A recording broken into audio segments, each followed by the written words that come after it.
ड्रेनेजच्या कामाची निविदा मागे घे, नाहीतर मला टक्केवारीप्रमाणे 11 लाख रुपये दे म्हणून ठेकेदाराला महापालिकेच्या सहाय्यक अभियंत्यांच्या कार्यालयातच शिवीगाळ आणि मारहाण केल्याप्रकरणी शिंदे गटाचे जिल्हाप्रमुख मनीष काळजे यांच्याविरुद्ध सदर बाजार पोलीस ठाण्यात खंडणीचा गुन्हा दाखल करण्यात आला आहे।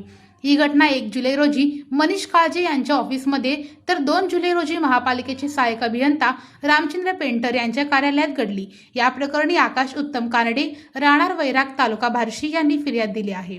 मनीष काळजे यांनी अभियंता दीपक कुंभार यांच्या माध्यमातून कानडे याला त्यांच्या संपर्क कार्यालयात बोलावून घेतले। अक्कलकोट रोडवरील ड्रेनेज कामाची निविदा मागे घे किंवा 15% त्या 11 लाख रुपये दे अशी मागणी काळजेने कानडे यांच्याकडे केली।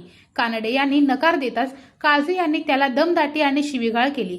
तसेच महापालिकेच्या अधिकाऱ्यांना सांगून तुला अपात्र करेन अशी धमकीही दिली। कानडे यांनी नकार दिल्यावर त्यांना मारहाण करण्यात आली। मंगळवारी रात्री उशिरा कानडे यांनी या प्रकरणी पोलिसात फिर्याद दिली।